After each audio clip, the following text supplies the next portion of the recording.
Hi everybody, my name is Yad, and today I came back so I can read for you terabithia from page 39 to 41.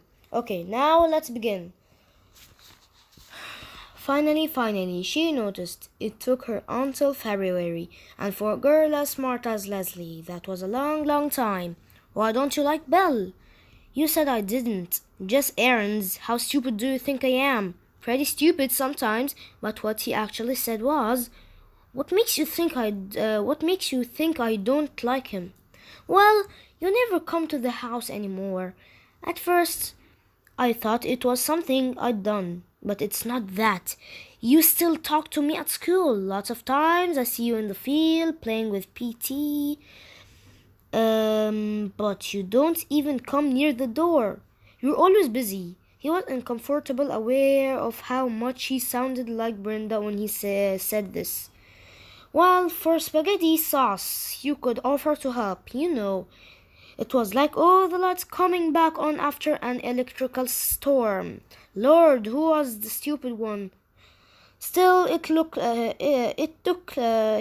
took him a few days to feel comfortable around Leslie's father. Part of the problem was he didn't know what to call him. Hey, he'd say, and both Leslie and her father would turn around. Mr. Brooke, I wish you'd call me Bill, Jess. Yeah, he fumbled around with the name for a couple more days, but it came more easily with practice. It also helped to know some things that Bill, for all his brains and books, didn't know. Les found he was really useful to him, not a nonsense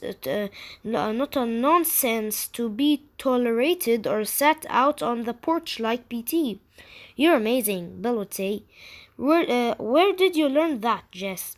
Jess never quite knew how he knew things, so he shrugged and let Bill and Leslie praise him to each other.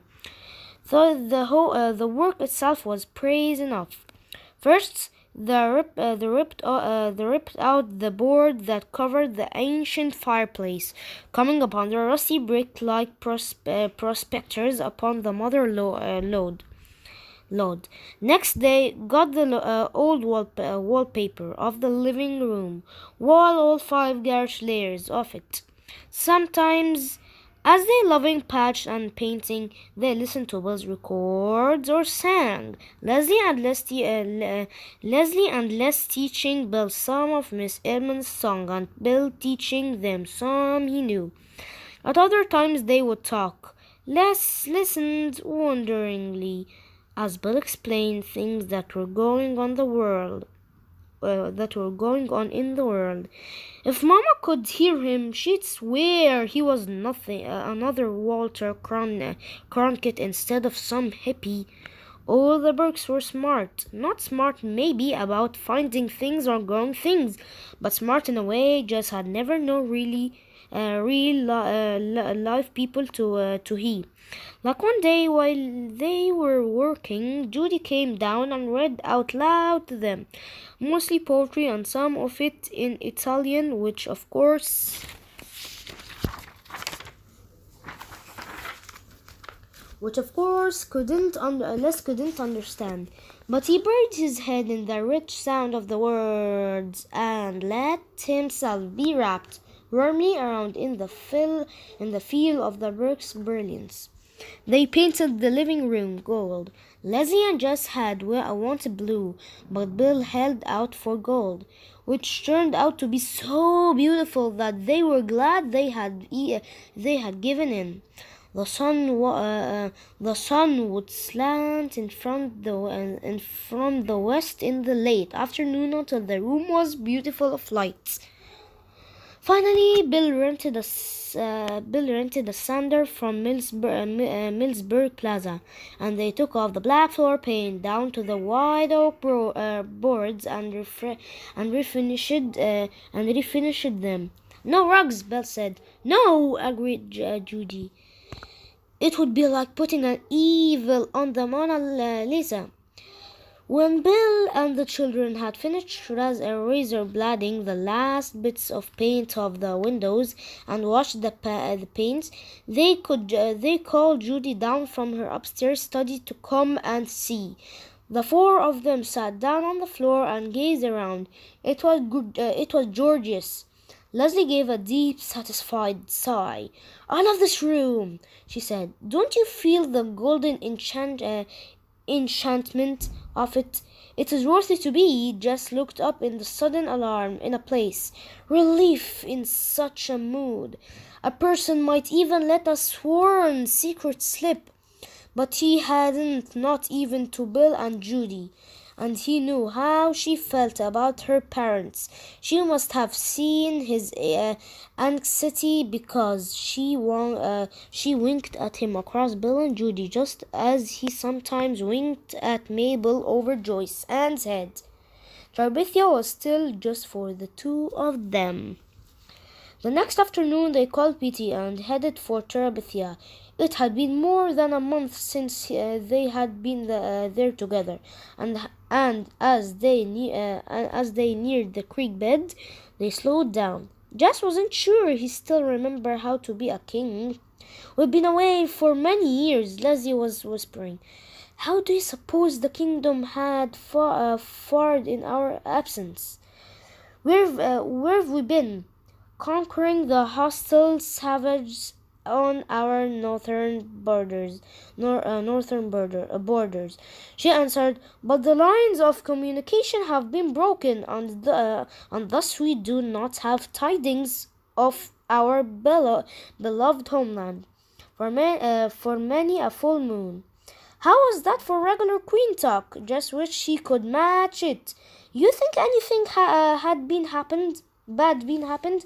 We must have courage, my king. It was indeed be so." They swung silently across the creek bed. On the farther bank, Leslie picked up 2 sticks. "Those words, sire," she whispered. Just nodded. They hunched down and crept toward the stronghold like police detectives on TV. "Hey, Queen, watch out behind you!" Leslie whirled and began to duel an imaginary foe. Then more came rushing upon them, and the shouts of the battle rang through Terabithia. The guardian of the realm raced about in happy puppy circles, too young as yet to comprehend the danger that surrounded them all. They have sounded their retreat. The brave queen cried, "Drive them out utterly, so they may never return and prey upon our people." Out you go, out, all the way to the creek bed. They fought the enemy, back sweating under their winter jackets. At last, Terabithia is free once more. The king sat down on a log and wiped his face, but the queen did not let him rest long. "Sire, we must go at once to the grove of the pines and give thanks for our victory." Just followed her into the grove, where they stood silently in the dim light. "Who do we thank?" he whispered. The question flickered across her face. "Oh God," she began. She was more at home with magic than religion. "Oh, spirits of the grove, thy right arm has given us the victory." He couldn't remember where he'd heard that one, but it seemed to fit. Leslie gave him a look of approval. She took up the words. "Now grant protection to Terabithia, to all its people, and to us its rulers." Aroo just tried hard not to smile, and to its puppy dog, and to Prince Terran, its guardian and jester. Amen. Amen. They both managed somehow to keep the giggles button in until they got out of the sacred place.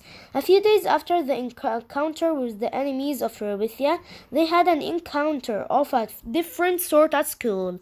Leslie came out recess to tell Jess that she had started into the girls' room, only to be stopped by the sound of crying from one of the stalls. She lowered her voice. "This sounds crazy," she said, "but from the feet, I'm sure it's Janek. Avery in there.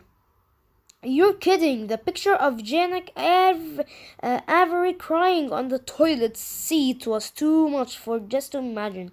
Well, she's the only one in school that was Willard Hughes' man's name crossed out on her sneakers. Besides, the smoke is so thick in there. You need a gas mask.